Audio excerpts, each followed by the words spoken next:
Kamu mungkin sedang berada di fase yang paling membingungkan dari no contact. Kamu sudah berhenti menghubungi, kamu sudah menahan diri, kamu sudah memilih diam. Namun yang terjadi bukan kelegaan. Yang muncul justru pertanyaan yang menyakitkan. Kenapa aku yang terasa hancur, sementara dia terlihat baik-baik saja? Banyak pria masuk ke no contact dengan harapan yang tidak pernah benar-benar diucapkan. Harapan bahwa suatu hari dia akan sadar, bahwa dia akan merasa kehilangan, bahwa dia akan mencari. Namun realita yang muncul justru terasa seperti pukulan pelan yang terus berulang. Kamu diam, dia tenang, kamu menunggu. Dia seolah melanjutkan hidup tanpa beban. Di titik ini rasa tidak adil mulai muncul. Seolah-olah kamu yang berjuang, tapi dia yang terlihat menang. Kamu yang menahan diri, tapi dia yang terlihat bebas. Dan disinilah konflik terbesar sebenarnya terjadi. Bukan soal apakah dia merasa kehilangan atau tidak, tetapi soal bagaimana kamu mulai mengukur nilai dirimu dari reaksinya. Dalam sudut pandang Stoik, masalahnya bukan pada dia. Masalahnya adalah ketika hidupmu masih ditentukan oleh bagaimana orang lain merespons kepergianmu. Video ini tidak akan menjanjikan dia kembali, tidak akan mengajarkan cara membuat dia cemburu, dan tidak akan menjual harapan kosong. Namun video ini akan menjelaskan kenapa Nox sering terasa seperti kekalahan dan kenapa justru di titik inilah kendali batinmu sedang diuji. Jika kamu merasa no contact membuatmu terlihat seperti pihak yang kalah, pastikan kamu menonton video ini sampai akhir. Silakan subscribe dan aktifkan notifikasi karena seri ini disusun berurutan dan saling terhubung.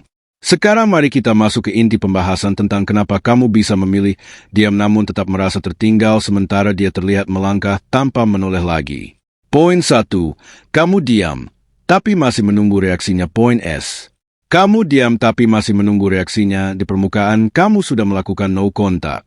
Kamu tidak lagi menghubungi, tidak lagi mencari alasan untuk muncul, tidak lagi membuka percakapan yang seharusnya sudah selesai. Namun di dalam ceritanya sering berbeda. Ada bagian dari dirimu yang masih menunggu. Menunggu dia sadar, menunggu dia berubah, menunggu dia merasa kehilangan. Inilah bentuk no contact yang paling sering terjadi. Tubuhmu sudah pergi, tetapi batinmu masih tinggal. Secara lahiriah kamu mundur, namun secara mental kamu masih berdiri di tempat yang sama, menoleh ke belakang. Berharap suatu hari dia menyadari kepergianmu. Di fase ini, diam tidak lagi berfungsi sebagai batas. Ia berubah menjadi cara halus untuk menunggu reaksi. Bukan menunggu waktu, tetapi menunggu pengakuan. Dan selama itu terjadi, no belum benar-benar selesai. Karena yang kamu lakukan bukan melepaskan, melainkan menunda dengan harapan yang lebih sunyi. Setiap hari terasa seperti penilaian.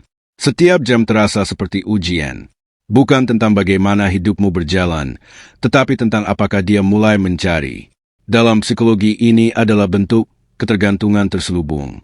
Saat seseorang berhenti secara perilaku namun masih terikat secara mental, dan selama kamu masih menunggu reaksinya, kamu belum benar-benar bebas. Karena kebebasan tidak dimulai saat kamu berhenti menghubungi. Ia dimulai saat kamu berhenti menggantungkan nilai dirimu pada apa yang orang lain rasakan tentang kepergianmu. Disinilah kesadaran awal Nox dimulai bukan pada diamnya, tetapi pada kejujuranmu terhadap satu hal sederhana. Apakah kamu benar-benar pergi atau hanya menunggu dari jarak yang lebih jauh? Poin 2. Pikiranmu mengira dia harus terlihat terluka. Di titik ini biasanya muncul satu ekspektasi yang jarang diakui. Ekspektasi bahwa diam ini seharusnya terasa. Bahwa kepergianmu seharusnya meninggalkan bekas. Bahwa dia seharusnya terlihat kehilangan. Ego memiliki kebutuhan yang sederhana namun kuat. Ingin dilihat, ingin diakui, ingin dirindukan. Dan tanpa sadar no contact mulai berubah fungsi. Bukan lagi batas untuk menyelamatkan diri, melainkan alat pembuktian. Cara halus untuk berkata, lihat, aku pergi. Apakah itu tidak berarti apa-apa bagimu? Disinilah poin 2. Pikiranmu mengira dia harus terlihat terluka, konflik batin mulai terasa. Saat kamu ditetapi dia tidak bereaksi. Saat kamu menunggu, tetapi tidak ada tanda. Saat kamu berharap diam ini menyentuh, tetapi yang kamu lihat justru ketenangan.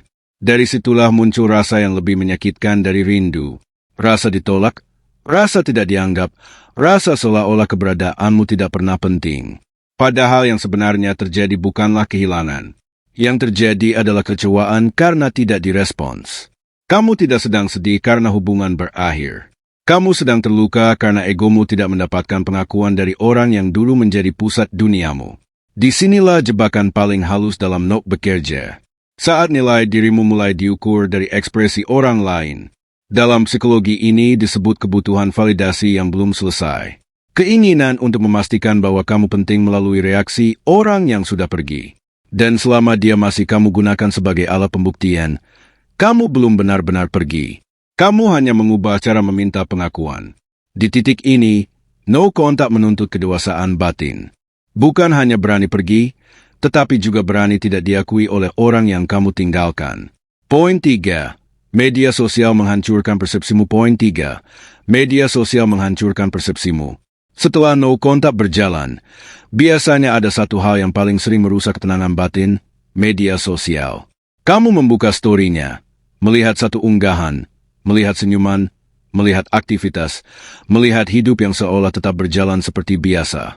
Dan dalam hitungan detik, pikiranmu langsung membangun kesimpulan. Dia bahagia. Dia tidak kehilangan apa-apa. Kepergianku tidak berarti. Padahal yang sebenarnya kamu lihat hanyalah citra, bukan realita. Otak manusia bekerja sangat cepat dalam membangun cerita. Ia tidak menunggu data lengkap. Ia tidak mencari konteks. Ia langsung mengisi kekosongan dengan narasi yang paling menyentuh titik terlemahmu. Satu foto tersenyum dibaca sebagai kebahagiaan. Satu unggahan dianggap sebagai tanda kemenangan. Satu story seolah menjadi bukti bahwa kamu sudah tergantikan. Masalahnya media sosial tidak pernah menampilkan kehidupan yang utuh. Ia hanya menampilkan potongan terbaik. Momen terpilih, sudut yang ingin ditunjukkan. Tidak ada yang mengunggah malam-malam sepi. Tidak ada yang memperlihatkan kebingungan batin. Tidak ada yang menunjukkan kehampaan setelah kehilangan. Secara psikologis, otak hanya memproses apa yang terlihat. Ia tidak bisa membaca perasaan. Ia tidak tahu apa yang sedang dipikirkan seseorang.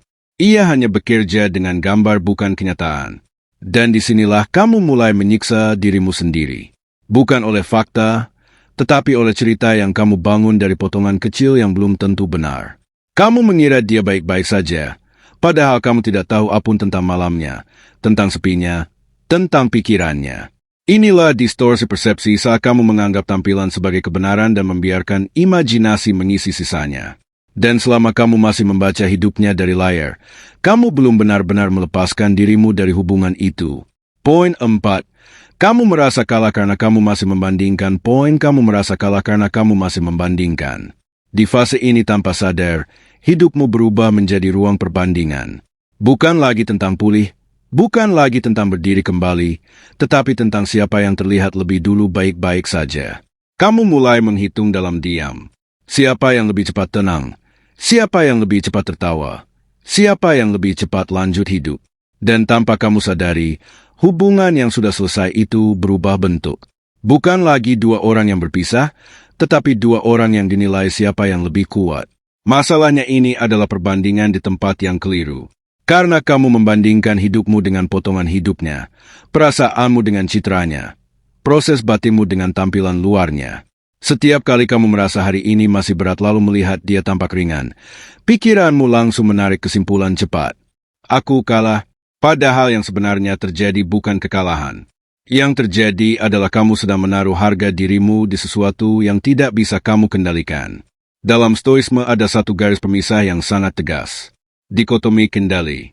Ada hal-hal yang berada dalam kuasamu. Ada hal-hal yang tidak.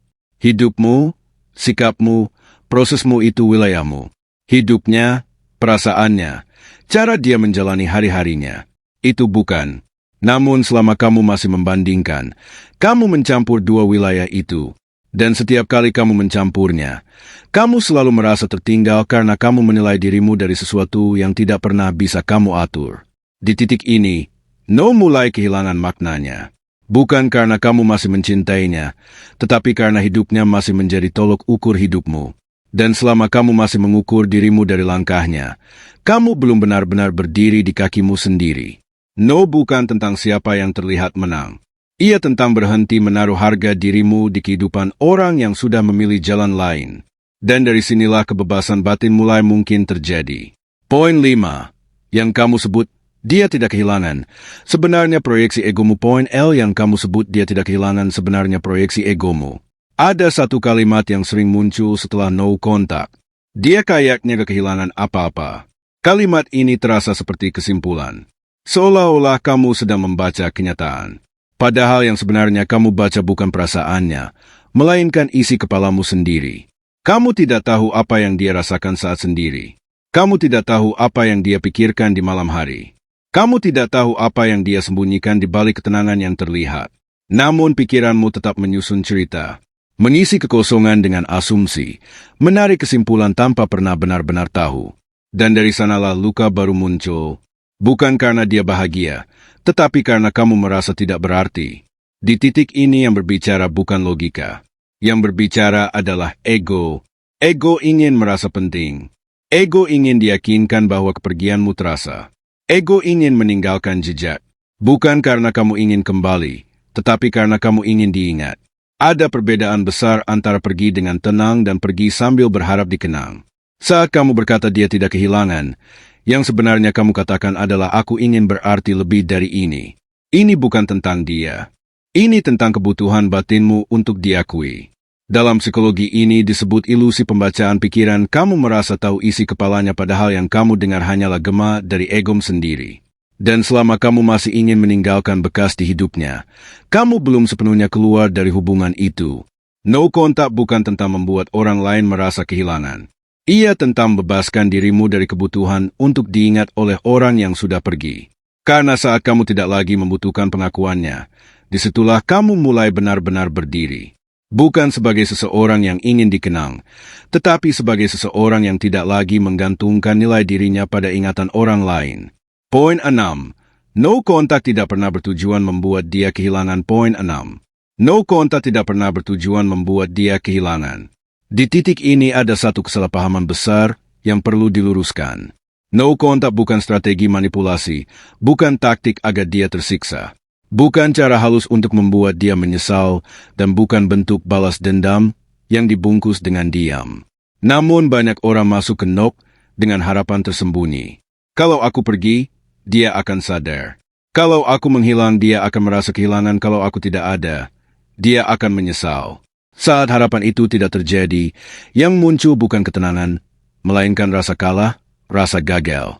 Seolah-olah no contact tidak bekerja. Padahal sejak awal tujuanmu diletakkan di tempat yang salah. Dalamisme ada satu prinsip yang sangat mendasar. Virtues yang bernilai bukan hasil di luar dirimu, melainkan sikap yang kamu pegang. Reaksi orang lain bukan ukuran keberhasilanmu. Perasaan orang lain bukan cermin nilai dirimu. Dan penyesalan orang lain bukan bukti bahwa keputusanmu benar. No bukan tentang mengubah perasaan seseorang. Ia tentang mengembalikan arah hidupmu sendiri. Selama kamu masih berharap dia merasa kehilangan, kamu masih menyerahkan kendali pada sesuatu yang tidak pernah bisa kamu atur. Namun saat kamu mulai melihat NOC sebagai latihan batin, bukan sebagai alat untuk memengaruhi orang lain, sesuatu bergeser. Kamu tidak lagi menunggu reaksinya, tidak lagi mengukur langkahmu dari responsnya, tidak lagi menaruh harga dirimu di tangannya. No contact bukan tentang dia. No contact tentang kamu. Tentang bagaimana kamu berdiri tanpa sandaran, berjalan tanpa perlu disaksikan dan membangun nilai hidupmu tanpa menunggu pengakuan dari orang yang sudah pergi. Dan disitulah pergeseran terbesar terjadi. Bukan lagi ingin membuat orang lain kehilangan, tetapi belajar untuk tidak lagi kehilangan dirimu sendiri. Poin 7. Saat kamu berhenti ingin dia kehilangan, disitulah kamu menang. Poin 7. Saat kamu berhenti ingin dia kehilangan, disitulah kamu menang. Ada satu titik dalam NOC yang jarang dibicarakan, namun justru menentukan segalanya. Bukan saat dia mulai mencari, bukan saat dia menghubungi, bukan saat kamu merasa diingat kembali, tetapi saat kamu berhenti menginginkan semua itu. Di titik ini terjadi pembalikan besar di dalam dirimu. Kamu tidak lagi menunggu namamu disebut, tidak lagi berharap dirimu dirindukan, tidak lagi ingin menjadi alasan seseorang merasa kehilangan. Bukan karena kamu tidak peduli, tetapi karena kamu tidak lagi menggantungkan harga dirimu pada perasaan orang yang sudah memilih pergi. Inilah momen ketika kamu benar-benar berdiri tanpa sandaran, tanpa tepuk tangan, tanpa pengakuan. Kamu melangkah tanpa perlu disoraki dan tetap tegak meski tidak diakui. Dalam Stukisme, sikap ini dikenal sebagai amor fati. Menerima kenyataan bukan dengan pasrah, tetapi dengan berhenti melawan apa yang tidak bisa kamu ubah. Kamu tidak lagi bertanya kenapa dia tidak merasa kehilangan, tetapi mulai memahami aku tidak membutuhkan pengakuannya untuk melanjutkan hidupku. Dan di sanalah sesuatu benar-benar berubah. Kamu tidak lagi mengejar posisi di pikirannya, tidak lagi berlomba dengan kehidupannya, tidak lagi menjadikan reaksinya sebagai ukuran nilai dirimu. Kamu tetap melangkah meski tidak dirindukan. Kamu tetap berdiri meski tidak dicari, kamu tetap hidup meski tidak diingat. Dan justru disitulah kamu menang. Bukan karena dia akhirnya sadar, bukan karena dia menyesal, tetapi karena hidupmu tidak lagi ditentukan olehnya. Kamu tidak kalah karena dia tidak kehilangan. Kamu kalah hanya jika hidupmu masih bergantung pada reaksinya. Saat kamu berhenti ingin dia kehilangan, saat itulah kamu benar-benar bebas. Dan kebebasan batin seperti ini tidak bisa diambil oleh siapapun. Penutup, saat hidupmu tidak lagi ditentukan olehnya. Penutup, saat hidupmu tidak lagi ditentukan olehnya. No kontak bukan tentang siapa yang terlihat lebih kuat, bukan tentang siapa yang lebih cepat bahagia, dan bukan tentang siapa yang lebih dulu melanjutkan hidup. Ia tentang siapa yang benar-benar berdiri tanpa sandaran. Kamu tidak perlu terlihat penting di hidup orang yang sudah pergi. Kamu tidak perlu diingat, dirindukan, atau dicari untuk membuktikan nilai dirimu. Yang kamu butuhkan hanya satu hal menjadi penting di hidupmu sendiri. Jika hari ini kamu masih merasa seolah-olah kamu kalah karena dia terlihat baik-baik saja, ingat satu hal ini. Kamu tidak kalah karena dia tidak kehilangan. Kamu hanya sedang belajar berdiri di medan yang baru. Medan tanpa pengakuan, tanpa tepuk tangan, tanpa validasi. Namun justru di sanalah kedewasaan batin dibentuk. Di video berikutnya kita akan membahas fase yang sering mengejutkan. Kenapa setelah kamu berhenti peduli justru muncul rasa hampa dan sepi? Pastikan kamu subscribe dan aktifkan notifikasi karena seri ini disusun berurutan dan saling terhubung.